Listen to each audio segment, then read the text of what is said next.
ಯೇಸುವಿನ ನಾಮದಲ್ಲಿ ನಿಮ್ಮೆಲ್ಲರೂ ನಾನು ವಂದಿಸ್ತೇನೆ. ಪೂರ್ಣ ಸಂಪರ್ಕಿತ ವಿವಾಹ ಫುಲ್ಲಿ ಕನೆಕ್ಟೆಡ್ ಮ್ಯಾರೇಜ್ ಎಪಿಸೋಡ್ 7ಕ್ಕೆ ನಿಮ್ಮನ್ನು ಸ್ವಾಗತಿಸ್ತೇನೆ. ಕಳೆದ ಎಪಿಸೋಡ್ನಲ್ಲಿ ಪುರುಷರು ಯಾವ ರೀತಿಯಾಗಿ ಕುಟುಂಬದಲ್ಲಿ ಕ್ರಿಸ್ತನ ರೂಪದಲ್ಲಿ ಕಾರ್ಯ ಮಾಡ್ತಾರೆ ಎಂಬುದರ ಕುರಿತು ನಾವು ಮಾತನಾಡಿದ್ವಿ. ಆ ಎಪಿಸೋಡ್ ಮಾಡಿದಾಗ ನನಗೆ ಕೆಲವೊಂದು ವಿಷಯಗಳನ್ನ ಬಿಟ್ಬಿಟ್ವಿ. ವಿಶೇಷವಾಗಿ ಸ್ತ್ರೀಯರು ಯಾವ ರೀತಿಯಾಗಿ ಕುಟುಂಬದಲ್ಲಿ ಕೆಲಸ ಮಾಡುವ ಹಾಗೆ ದೇವರು ಡಿಸೈನ್ ಮಾಡಿದ್ದಾನೆ ಅನ್ನೋದ್ರ ಬಗ್ಗೆ ನಾನು ಸ್ವಲ್ಪ ವಿವರವಾಗಿ ಮಾತಾಡೋದನ್ನ ಸ್ವಲ್ಪ ಕಡಿಮೆ ಮಾಡಿದೆ ಅನಿಸ್ತು. ಹಾಗಾಗಿ ಈ ಒಂದು ಭಾಗ 2 ನಾನು ಮಾಡ್ತಿದ್ದೇನೆ.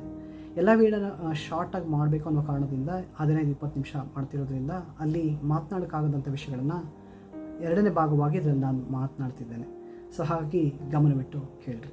ನಾನು ಅದರಲ್ಲಿ ನಮ್ಮ ದರ್ಶನವನ್ನು ಕುರಿತು ಹೇಳಿದೆ. ಒಂದು ಯೌವನಸ್ಥ ಹುಡುಗರು ಅಥವಾ ಹುಡುಗಿಯರು ಅವರು ಮಾರ್ಗ ತಪ್ಪಿ ಹೋಗುವಾಗ ಅವರನ್ನು ಸ್ವೀಕರಿಸುವಂತಹ ಸುರಕ್ಷಿತವಾದಂತಹ ಸ್ಥಳ ಇದೆಯಾ ಅಂತ ಹೇಳೋದಾದರೆ ಬಹಳ ಯೋಚನೆ ಮಾಡಬೇಕಾದಂಥ ವಿಷಯ.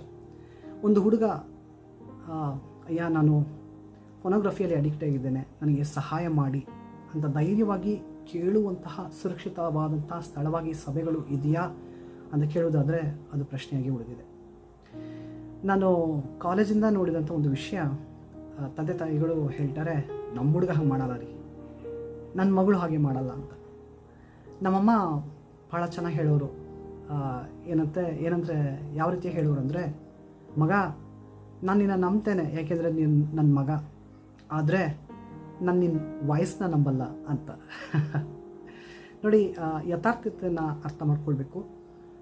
ಹುಡುಗರು ಬೆಳೆಯುವಾಗ ಮಕ್ಕಳು ಬೆಳೆಯುವಾಗ ಅವರಿಗೆ ಆದಂತಹ ಒಂದು ಸ್ಟೇಜಸ್ ದಾಟಿ ಹೋಗಬೇಕಾದ್ರೆ ಇವತ್ತು ಇರುವಂಥ ಸನ್ನಿವೇಶದಲ್ಲಿ ಮೀಡಿಯಾ ಮತ್ತು ಇನ್ಫಾರ್ಮೇಷನ್ಸ್ ಅವೈಲಬಿಲಿಟಿ ಇರುವಂತಹ ಒಂದು ಜನರೇಷನ್ನಲ್ಲಿ ಯಾವುದು ಬೇಕಾದರೂ ನಡೆಯಲು ಸಾಧ್ಯ. ಆ ರೀತಿ ನಡೆಯಬೇಕಾದ್ರೆ ಯಾವ ರೀತಿಯಾಗಿ ಅವರನ್ನು ಸರಿಪಡಿಸಿ ತೆಗೆದುಕೊಂಡು ಬರ್ತೀರಾ ಅನ್ನುವುದಂತೆ ಪೋಷಕರಿಗಿರುವಂಥ ಬಿಗ್ಗೆಸ್ಟ್ ಚಾಲೆಂಜಸ್. ಈ ರೀತಿಯಾದಂಥ ವಿಷಯಗಳ ಬಗ್ಗೆ ಮಾತನಾಡಲು ಮತ್ತು ಅದರ ಬಗ್ಗೆ ಚರ್ಚಿಸಲು ಸತ್ಯವೇದದ ಮೂಲಕ ಮತ್ತು ಕೆಲವೊಂದು ಸೈಕಾಲಜಿಸ್ಟ್ ಥೆರಪಿಸ್ಟ್ಗಳ ಮೂಲಕ ಹೇಳುವಂಥ ಮಾತುಗಳನ್ನು ಕೇಳಿಸ್ಕೊಂಡು ಕೆಲವೊಂದು ವಿಷಯಗಳನ್ನ ನಾವು ಆಳವಾಗಿ ಧ್ಯಾನ ಮಾಡ್ತಿದ್ದೇವೆ. ಸೊ ಪೋಷಕರು ನೋಡ್ತಾ ಇದ್ದರೆ, ಇದನ್ನು ಗಮನಿಸ್ತಾ ಇದ್ದರೆ, ನೀವು ನಮ್ಮೊಂದಿಗೆ ಸಂಪರ್ಕದಲ್ಲಿರೋದಾದರೆ ಈ ಒಂದು ವಿಷಯಗಳ ಬಗ್ಗೆ ನಾವು ಇನ್ನಷ್ಟು ಆಳವಾಗಿ ಮಾತನಾಡಬಹುದು. ಪೋಷಕರು ವಿಶೇಷವಾಗಿ ಒಂದು ಅರ್ಥ ಮಾಡ್ಕೊಳ್ಬೇಕು, ನಾವು ಒಂದು ರೀತಿಯಾದಂತಹ ಸಮಾಜದಲ್ಲಿ ಬೆಳೆದಿದ್ದೇವೆ. ಏನಂದರೆ ತಪ್ಪು ಮಾಡಬಾರ್ದು. ನಾವು ಮನೇಲಿ ಹೇಳ್ತಾರೆ ಹಿಂಗೆ ಏನಾದರೂ ಮಾಡಿದ್ರೆ ಚಚ್ಚಿಬಿಡ್ತೀನಿ, ಸಾಯಿಸ್ಬಿಡ್ತೀನಿ ಅಂತ ಅನೇಕ ಶಬ್ದಗಳನ್ನು ಸಾಧಾರಣವಾಗಿ ಕೇಳಿ ನಾವು ಬೆಳೆದು ಬಂದಿದ್ದೇವೆ. ನನಗೆ ಅನಿಸುತ್ತೆ ಈ ಜನ್ರೇಷನಲ್ಲಿ ಅದು ಸ್ವಲ್ಪ ಕಡಿಮೆ ಆಗಿದೆ, ಭಾಳ ಕಡಿಮೆ ಆಗಿದೆ, ಸ್ವಲ್ಪ ಚೇಂಜಸ್ ಆಗಿದೆ ಅಂತ. ಒಂದು ವೇಳೆ ಅದೇ ಒಂದು ವಾತಾವರಣದಲ್ಲಿ ಬೆಳೆಯುವಂತಹ ಅದೇ ಒಂದು ವಾತಾವರಣದಲ್ಲಿ ನೀವು ಇರುವುದಾದರೆ ಒಂದು ಅರ್ಥ ಮಾಡ್ಕೊಳ್ಬೇಕು, ಎಡುವಂಥದ್ದು ಮನುಷ್ಯನಿಗೆ ಸಹಜ. ಆದರೆ ಎಡುವುದರೂ ಸಹ ಪೋಷಕರಾದಂಥ ನಾವಿದ್ದೇವೆ, ನೀನು ಯಾವಾಗಲೂ ಬಂದರೂ ಸಹ ನಾವು ನಿಮಗೆ ಸಹಾಯ ಮಾಡ್ತೇವೆ, ಎದ್ದು ನೀನು ಸರಿಯಾಗಿ ನಡೆಯಲು ಎಂಬುದಾಗಿ. ಏಕೆಂದರೆ ಸತ್ಯವೇದ ಹೇಳ್ತದೆ, ನೀತಿವಂತನು 7,000 ಬಿದ್ದರೂ ಸಹ ಆತನು ಪುನಃ ಎದ್ದೇಳ್ತಾನೆ ಎಂಬುದಾಗಿ. ಸೊ ಮಕ್ಕಳಿಗೆ ಆ ರೀತಿಯಾದಂಥ ಸುರಕ್ಷಿತವಾದಂತಹ ಸ್ಥಳವಾಗಿ ನೀವಿರಬೇಕು. ಏನು ಮಾಡಿದ್ರು, ಯಾವ ಸ್ಥಳದಲ್ಲಿ ಎಡುವುದ್ರು ನಾವು ನಿಮ್ಮನ್ನು ಪ್ರೀತಿಸ್ತೇವೆ, ಏಕೆಂದರೆ ನೀವು ನನ್ನ ಮಕ್ಕಳಾಗಿದ್ದೀರಾ.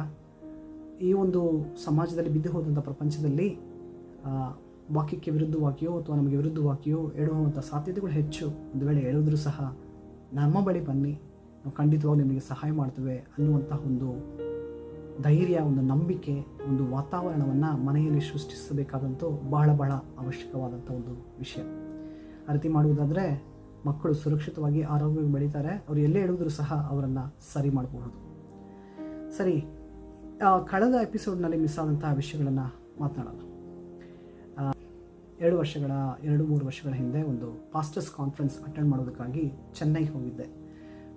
ಜೆಸೋಡಿಯನ್ ಅವರ ಕಾನ್ಫರೆನ್ಸ್, ಅದೇ ನನ್ನ ಮೊದಲ ಕಾನ್ಫರೆನ್ಸ್, ಅವರ ಚರ್ಚ್ನಲ್ಲಿ ಆಯೋಜಿಸಿದ ಮೊದಲ ಕಾನ್ಫರೆನ್ಸ್. ಅಲ್ಲಿ ಎಲ್ಲರೂ ಪಾಸ್ಟರ್ಸ್ ಆ್ಯಂಡ್ ಲೀಡರ್ಸ್ ಬಂದಿದೆ. ಸೊ ಹಾಗಾಗಿ ಎಲ್ಲರ ಜೊತೆ 10 ದಿವಸ ಅಲ್ಲೇ ಸ್ಟೇ ಮಾಡಿ ವಾಕ್ಯಗಳನ್ನು ಕಲಿಯುವಂಥದ್ದು, ತೆಮೆಲಿಯೋಸ್ ಅನ್ನೋ ಒಂದು ಕಾನ್ಫರೆನ್ಸ್ ಹೇಳೋದಾದರೆ ಫೌಂಡೇಶನ್ ಎಂಬುದಾಗಿ. ಆ ಒಂದು ಕಾನ್ಫರೆನ್ಸ್ನಲ್ಲಿ ಅನೇಕ ಸತ್ಯಗಳನ್ನು ನಾವು ಕಲಿತೆವು. ಅದು ನಮ್ಮ ಜೀವನವನ್ನು ಬಹಳವಾಗಿ ಬದಲಾಯಿಸಿತು. ಮಾತ್ರವಲ್ಲ, ಸೇವೆಯ ದಿಕ್ಕನ್ನು, ಯಾವ ರೀತಿಯಾಗಿ ಸೇವೆ ಮಾಡಬೇಕು ಅನ್ನುವಂತಹ ಒಂದು ಮೈಂಡ್ಸೆಟ್ಟನ್ನು ಸಹ ಬದಲಾಯಿಸ್ತು.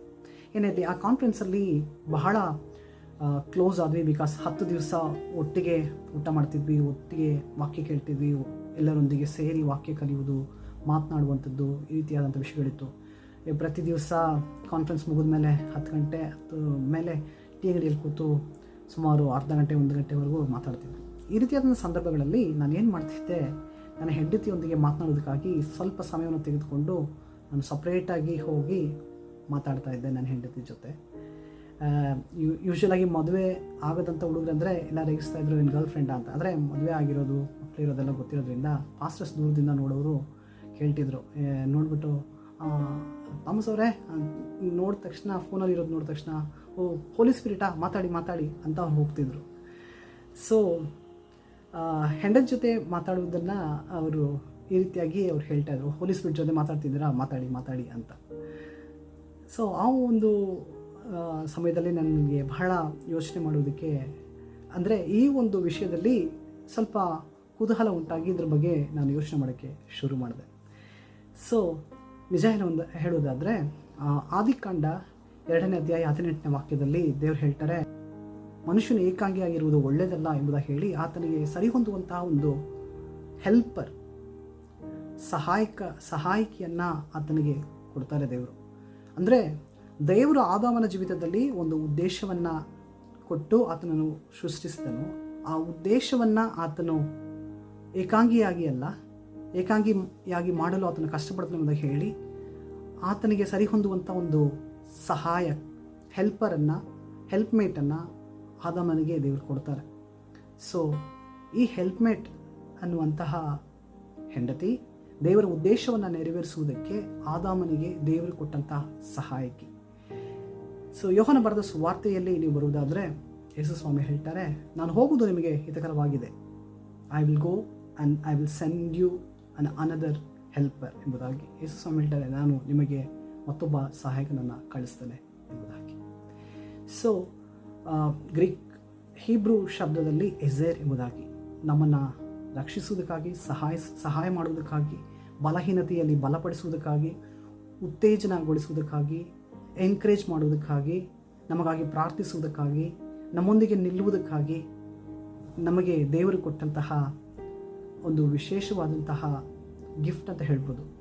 ಜ್ಞಾನೋಕ್ತಿಯಲ್ಲಿ ಹೀಗೆ ಹೇಳ್ತಾನೆ, ಆಸ್ತಿ, ಬೆಳ್ಳಿ, ರತ್ನ ಇವೆಲ್ಲವುಗಳು ಸಹ ನಮಗೆ ನಮ್ಮ ಅಪ್ಪ ಅಮ್ಮಂದಿರ ಬಳಿಯಿಂದ ಬರುವಂತಹ ಒಂದು ವಿಷಯವಾಗಿದೆ. ಆದರೆ ಉತ್ತಮವಾದಂಥ ಸ್ತ್ರೀ, ಹೆಂಡತಿಯಾಗಿ ಸಿಗುವಂಥದ್ದು ಅದು ದೇವರು ಕೊಡುವಂತಹ ವರ ಎಂಬುದಾಗಿ. ಸೊ ದೇವರು ನಮ್ಮ ಜೀವಿತವನ್ನು ಸುಂದರಗೊಳಿಸಲು, ನಮ್ಮನ್ನು ಆಶೀರ್ವದಿಸಲು, ಅವರು ನಮ್ಮ ಜೀವಿತದಲ್ಲಿ ಕೊಟ್ಟಂಥ ಉದ್ದೇಶವನ್ನು ನೆರವೇರಿಸಲು ನಮಗೆ ಕೊಟ್ಟಿರುವಂತಹ ಸಹಾಯಕಿಯೇ ನಮ್ಮ ಹೆಂಡತಿಯಾಗಿದ್ದಾರೆ.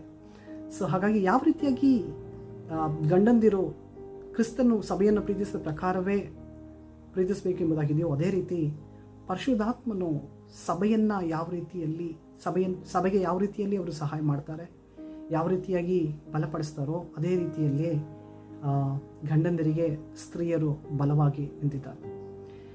ನನಗೆ ಫಾದರ್ಲಿ ಫಿಗರ್ಗಳಲ್ಲಿ ಇರುವಂಥ ಮೆಂಟರ್ಸ್ಗಳಲ್ಲಿ ಒಬ್ಬರಾದಂಥ ಪಾಸ್ಟರ್ ಅನೀಶ್ ಮನೋಜ್ ಸ್ಟೀಫನ್ ಅವ್ರಿಗೆ ಕನ್ನಡ ಟ್ರಾನ್ಸ್ಲೇಷನ್ ಮಾಡ್ತಾಯಿದ್ದೆ ಅನೇಕ ಎಪಿಸೋಡ್ಸ್ಗಳು ಹೋಪ್ ಟಿವಿಗೆ. ಸೊ ಅವರು ರೆಕಾರ್ಡ್ ಮಾಡುವಂಥ ದೃಶ್ಯಗಳನ್ನು ತಮ್ಮ ಫೋನಲ್ಲಿ ರೆಕಾರ್ಡ್ ಮಾಡಿ ಅವರ ಗ್ರೂಪ್ಗಳಿಗೆ ಶೇರ್ ಮಾಡೋದು. ಪ್ರಾರ್ಥಿಸಿ, ನಾವು ಒಂದು ಕನ್ನಡ ಎಪಿಸೋಡ್ ಮಾಡ್ತಾಯಿದ್ದೀವಿ, ಈ ರೀತಿ ಕನ್ನಡ ಎಪಿಸೋಡ್ಗಳು ಮಾಡ್ತಾಯಿದ್ದೀವಿ, ಕನ್ನಡ ಎಪಿಸೋಡ್ಗಳನ್ನ ಮಾಡ್ತಾಯಿದ್ದೀವಿ, ಅದು ಕರ್ನಾಟಕ ರಾಜ್ಯದಲ್ಲಿ ಕನ್ನಡ ಮಾತನಾಡುವಂಥ ಜನರಿಗೆ ಆಶೀರ್ವಾದವಾಗಿರಲಿ ಎಂಬುದಾಗಿ ಹೇಳಿ ನಾವು ಈ ಎಪಿಸೋಡ್ನ ಮಾಡ್ತಿದ್ದೀವಿ, ಹಾಗಾಗಿ ಪ್ರಾರ್ಥಿಸಿ ಅಂತ ಗ್ರೂಪ್ಗಳಲ್ಲಿ ಶೇರ್ ಮಾಡೋದಕ್ಕಾಗಿ ರೆಕಾರ್ಡ್ ಮಾಡ್ತಾಯಿದ್ರು. ನಾನು ರೆಕಾರ್ಡಿಂಗ್ ಎಲ್ಲ ಮುಗಿಸಿ ಮನೆಗೆ ಬರಬೇಕಾದ್ರೆ ಆ ಮೆಸೇಜನ್ನ ನೋಡಿದೆ. ಆಗ ನಾನು ಅವ್ರಿಗೆ ಟ್ರಾನ್ಸ್ಲೇಟ್ ಮಾಡ್ತಾ ಇರುವಂತಹ ದೃಶ್ಯ ಎಲ್ಲ ಇತ್ತು. ಅದರಲ್ಲಿ ಏನು ತಮಾಷೆ ಅಂದರೆ, ಪಾಸ್ಟರ್ ಬಂದು 6 ಅಡಿ, ಬಹಳ ಎತ್ತರವಾದಂಥ ಮನುಷ್ಯ, ಅಂದರೆ ನಾನು ಸ್ವಲ್ಪ ಕುಳ್ಳ.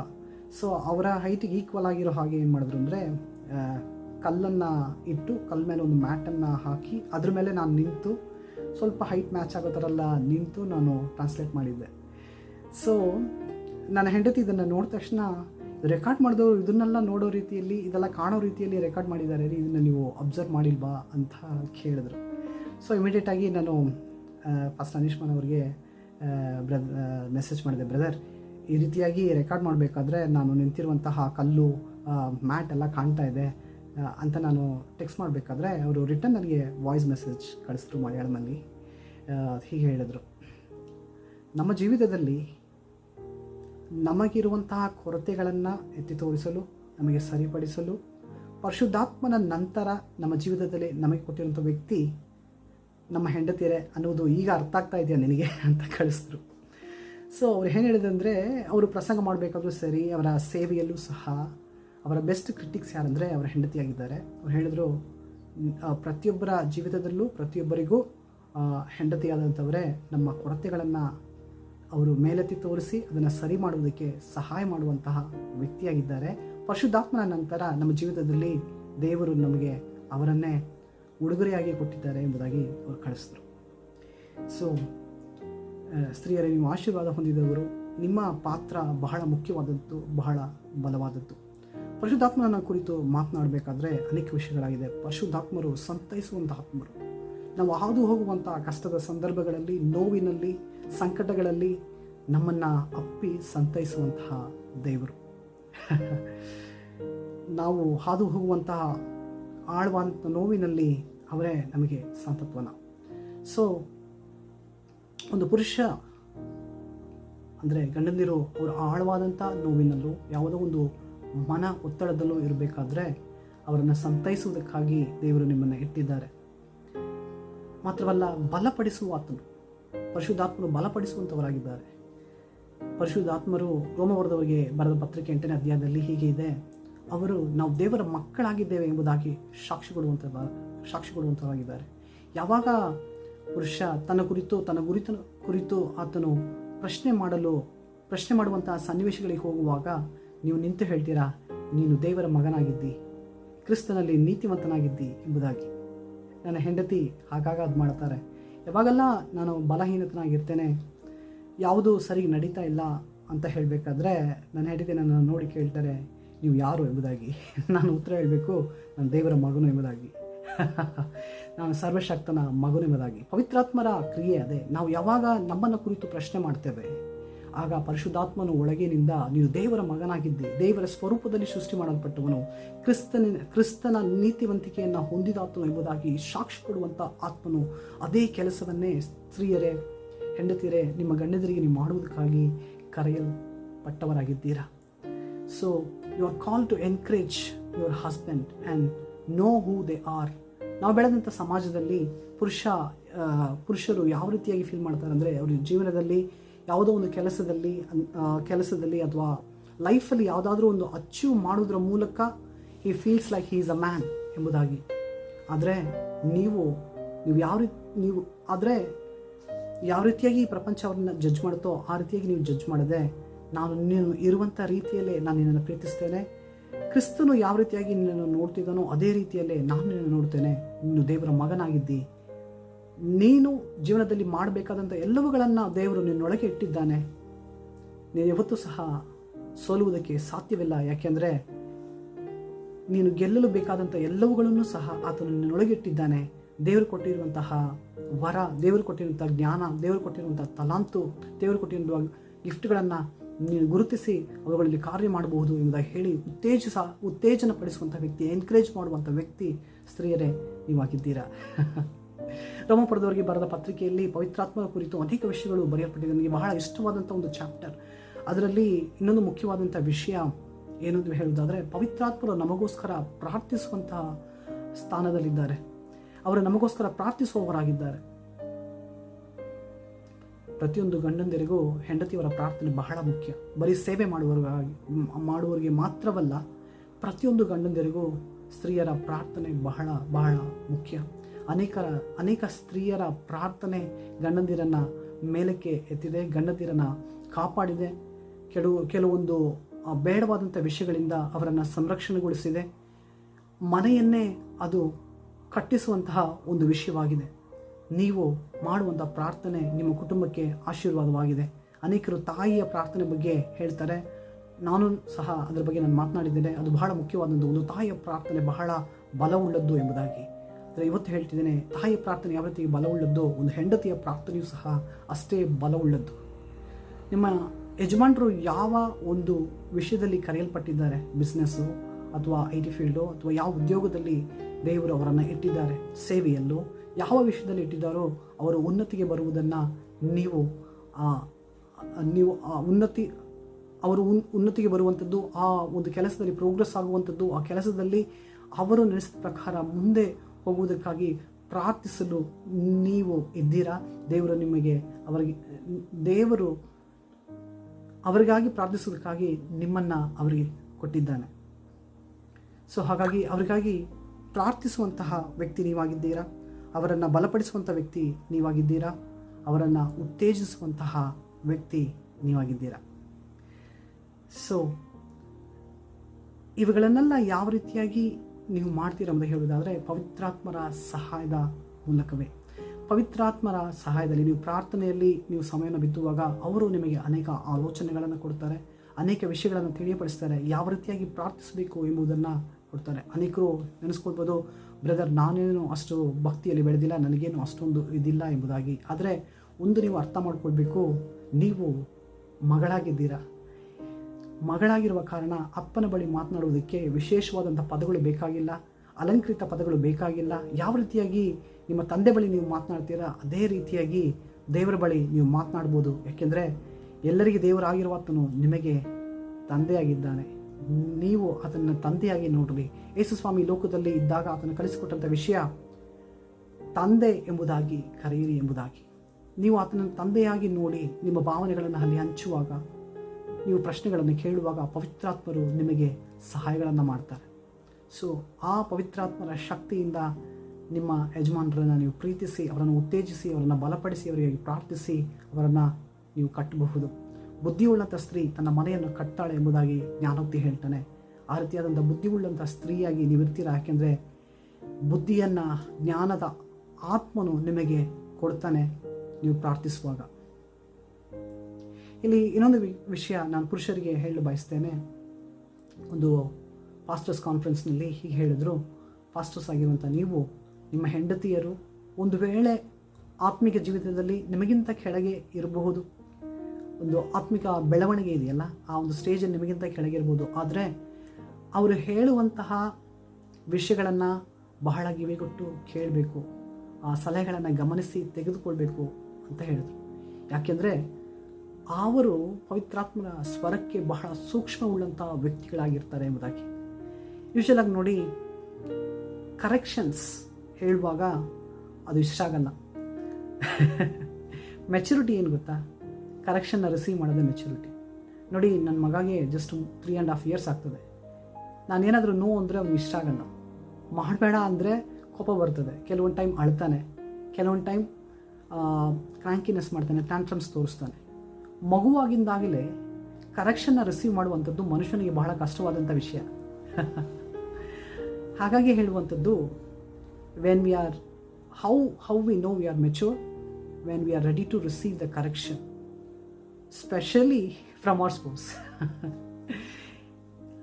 ಯಾಕೆ ಅಂತ ಹೇಳಿದ್ರೆ, ನಮ್ಮ ಜೊತೆ ಜೀವನ ಮಾಡುವಂಥ ವ್ಯಕ್ತಿ, ನಮ್ಮನ್ನು 24 ಗಂಟೆ ನೋಡುವಂಥ ವ್ಯಕ್ತಿ ನಮ್ಮ ಸ್ಪೌಸೇ ಆಗಿರ್ತಾರೆ. ಸೊ ಅವರು ಮಾತ್ರವೇ ಸರಿಯಾದಂತಹ ಒಂದು ಫೀಡ್ಬ್ಯಾಕ್ಸನ್ನು ಕೊಡಲು ಸಾಧ್ಯ.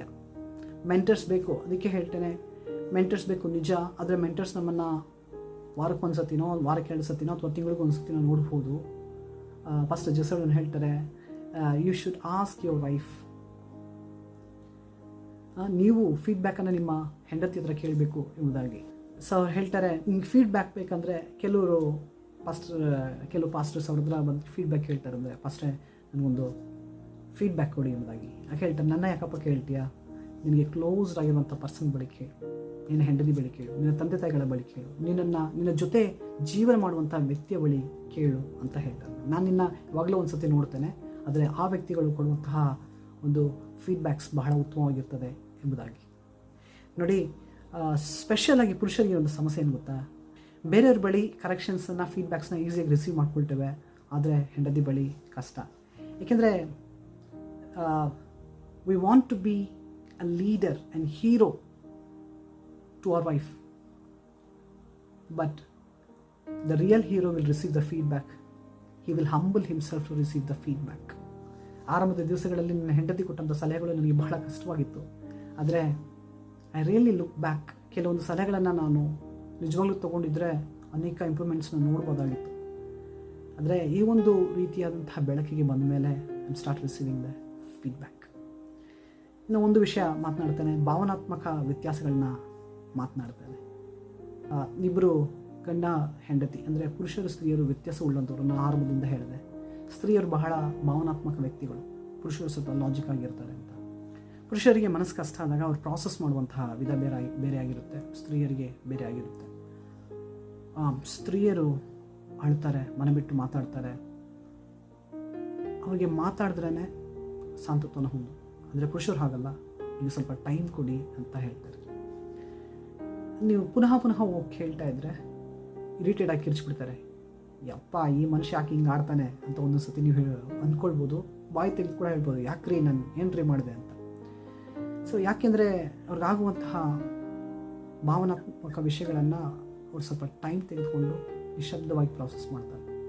ಪರಿಶುದ್ಧಾತ್ಮರು ನೋಡಿ, ನಾವು ಮನಸ್ಸು ಕಷ್ಟದಲ್ಲಿರಬೇಕಾದ್ರೆ, ಮನಸ್ಸಿಗೆ ಕಷ್ಟವಾಗಬೇಕಾದ್ರೆ, ಮನಸ್ಸಿಗೆ ನೋವಾಗಬೇಕಾದ್ರೆ ಅದನ್ನು ಸಮಾಧಾನವಾಗಿ ನಮ್ಮ ಟೈಮ್ ಕೊಟ್ಟು ನಾವು ರಿಯಾಕ್ಟ್ ಮಾಡುವಾಗ, ಆತನ ಬಳಿ ಬರುವಾಗ ಸಂತೈಸುವ ದೇವರಾಗಿದ್ದಾರೆ. ಅದೇ ರೀತಿಯಲ್ಲೇ ಸ್ವಲ್ಪ ಟೈಮ್ ಕೊಡಿ, ಹೇಳಿ ನೋಡಿ ನಾನಿದ್ದೇನೆ, ಕೇಳಿಸ್ಕೊಳ್ತೇನೆ, ಹಾಗಾಗಿ ನೀವು ಬಂದು ನನ್ನ ಜೊತೆಗೆ ಮಾತನಾಡ್ಬೋದು ಅಂತ ಹೇಳಿದ್ರೆ ಅವ್ರು ಸ್ವಲ್ಪ ಟೈಮ್ ತೊಗೊಂಡು ಪ್ರಾಸೆಸ್ ಮಾಡಿ ರಿಟರ್ನ್ ಬರ್ತಾರೆ. ಅದೇ ರೀತಿ ಸ್ತ್ರೀಯರು ಸಪ್ಪಗಿದ್ದರೆ ಅವಳು ಸ್ವಲ್ಪ ಟೈಮ್ ತೊಗೊಳ್ಳಿ ಅಂತ ಹಾಗೆ ಬಿಟ್ಬಿಡ್ಬೇಡಿ ಪುರುಷರೇ, ಕೂತು ಮಾತನಾಡ್ರಿ, ಏಕೆಂದರೆ ಮಾತನಾಡಿದಾಗನೇ ಸಾಂತ್ವನ ಹೋಗ್ತಾರೆ. ಸೊ ಯಾವ ರೀತಿಯಾಗಿ ಪುರುಷರು ಸ್ತ್ರೀಗೆ ಹೆಂಡತಿಯರಿಗೆ ಕ್ರಿಸ್ತನ ಹಾಗಿದ್ದಾರೋ ಅದೇ ರೀತಿ ಸ್ತ್ರೀಯರು ಹೆಂಡತಿಯರು ಪುರುಷರಿಗೆ ಪರಿಶುದ್ಧಾತ್ಮರ ರೀತಿಯಲ್ಲಿ ಪರಿಶುದ್ಧಾತ್ಮರ ನೆರಳಿನ ಹಾಗೆ ಪರಿಶುದ್ಧಾತ್ಮರ ರೂಪದಲ್ಲಿ ಇವರಿಗೆ ಕಾರ್ಯಗಳನ್ನು ಮಾಡ್ತಾರೆ. ಈ ರೀತಿಯಾಗಿ ದೇವರು ಡಿಸೈನ್ ಮಾಡಿದ್ದಾರೆ. ಈ ರೀತಿಯಾದಂಥ ವಿಷಯಗಳನ್ನು ಅರ್ಥ ಮಾಡಿಕೊಂಡ್ರೆ ನಿಮ್ಮ ಕೆಲಸಗಳನ್ನು ನೀವು ಮಾಡುವಾಗ, ಪುರುಷರು ನಿಮ್ಮ ಕೆಲಸಗಳನ್ನು ನೀವು ಮಾಡುವಾಗ, ಸ್ತ್ರೀಯರು ನಿಮ್ಮ ಕೆಲಸಗಳನ್ನು ನೀವು ಮಾಡುವಾಗ ಬಹಳ ಸುಂದರವಾದಂತಹ ವಿವಾಹ ಜೀವಿತ ನಿಮ್ಮದಾಗಿರ್ತದೆ. ಪೂರ್ಣ ಸಂಬಂಧಿತ ವಿವಾಹ ಸತತವಾಗಿ ಮುಂದುವರಿತಾ ಹೋಗ್ತದೆ. ಆ ರೀತಿಯಾದಂಥ ಕೃಪೆಯನ್ನು ದೇವರು ನಿಮಗೆ ಕೊಡಲಿ ಎಂಬುದಾಗಿ ಪ್ರಾರ್ಥಿಸ್ತೇನೆ. ದೇವರೇ, ನಾವು ಮಾತನಾಡಿದಂಥ 7 ಎಪಿಸೋಡ್ಗಳಿಗಾಗಿ ನಾನು ದೇವರನ್ನು ಸ್ತೋತ್ರ ಮಾಡ್ತೇನೆ. ನೋಡ್ತಿರುವಂಥ ಪ್ರತಿಯೊಬ್ಬರ ಮೇಲೆ ಆಶೀರ್ವಾದವನ್ನು ಮಾತನಾಡ್ತೇನೆ. ಒಂದು ವೇಳೆ ಈ ವಿಡಿಯೋದಲ್ಲಿ ನೋಡ್ತಿರುವಂತಹ ಸ್ತ್ರೀಯರು ಅಯ್ಯೋ ನಾನು ಆ ಸ್ಥಾನದಲ್ಲಿ ಇಲ್ಲವಲ್ಲ ಅಂತ ನೀವು ನೆನೆಸೋದಾದರೆ ನಿಮ್ಮನ್ನು ನೀವು ಬೈಕೊಳ್ಬೇಡಿ, ಗಿಲ್ಟ್ ಆಗಿ ಫೀಲ್ ಮಾಡಬೇಡಿ. ಎಲ್ಲ ಸಂದರ್ಭಗಳಲ್ಲೂ ಸಹಾಯ ಮಾಡುವಂಥ ಪವಿತ್ರಾತ್ಮರು ನಿಮ್ಮೊಂದಿಗಿದ್ದಾರೆ. ದೇವರನ್ನ ಕೇಳಿದ್ರೆ ಸಾಕು, ಜ್ಞಾನ, ಬಲ, ಶಕ್ತಿ, ಕೃಪೆ ಎಲ್ಲವುಗಳನ್ನು ಅವರು ನೀಡ್ತಾರೆ. ಆ ಒಂದು ಸಹಾಯದಿಂದ, ಆ ಒಂದು ಬುದ್ಧಿಯಿಂದ, ಆ ಒಂದು ಜ್ಞಾನದಿಂದ, ಆ ಒಂದು ಬಲದಿಂದ ನೀವು ಒಂದು ಉತ್ತಮ ಸ್ತ್ರೀಯಾಗಿ ಕುಟುಂಬವನ್ನು ಕಟ್ಟುವಂಥ ವ್ಯಕ್ತಿ, ನಿಮ್ಮ ಯಜಮಾನರನ್ನು ಮುಂದಕ್ಕೆ ಎತ್ತಿ ಬಿಡುವಂಥ ವ್ಯಕ್ತಿ. ನೋಡಿ, ಪರಿಶುದ್ಧಾತ್ಮರ ಕಾರ್ಯ ಕ್ರಿಸ್ತನನ್ನು ಮಹಿಮೆ ಪಡಿಸುವಂಥದ್ದು. ಅವರ ಮುಖ್ಯವಾದಂಥ ಉದ್ದೇಶ ಇರುತ್ತೆ, ಕ್ರಿಸ್ತನನ್ನು ಮಹಿಮೆ ಪಡಿಸುವಂಥದ್ದು. ಅದೇ ರೀತಿಯಾಗಿ ನೀವು ಪುರುಷರ ಒಂದು ಏಳಿಗೆಗೆ ಬೆನ್ನೆಲುಬಾಗಿರ್ತೀರ. ಹಾಗೆ ಇರಲಿ ಎಂಬುದಾಗಿ ದೇವರೇ ಇಲ್ಲಿ ಕಾಣುವಂತಹ ಪ್ರತಿಯೊಬ್ಬ ಸ್ತ್ರೀಯರನ್ನು ನಾನು ಆಶೀರ್ವದಿಸ್ತೇನೆ. ದೇವರು ನಿಮ್ಮೊಂದಿಗಿರಲಿ. Next episode is a very important episode. 5 ಮುಖ್ಯವಾದಂಥ ವಿಷಯಗಳು, 5 ಮುಖ್ಯವಾದಂತಹ ಪದಗಳು ನೀವು ನಿಮ್ಮ ಸ್ಪೌಸ್ಗೆ ವಿರುದ್ಧವಾಗಿ ಮಾತನಾಡಲೇಬಾರದು. ಸೊ ಚಾನಲ್ ಸಬ್ಸ್ಕ್ರೈಬ್ ಮಾಡಿ, ನೆಕ್ಸ್ಟ್ ಎಪಿಸೋಡ್ಗೆ ವೆಯ್ಟ್ ಮಾಡ್ತಾ ಇರಿ. ಇನ್ನೊಂದು ಎಪಿಸೋಡ್ನಲ್ಲಿ ನಿಮ್ಮನ್ನು ಭೇಟಿಯಾಗುವವರೆಗೂ ದೇವರ ಕೃಪೆ ನಿಮ್ಮೊಂದಿಗಿರಲಿ. ಆಮೇಲೆ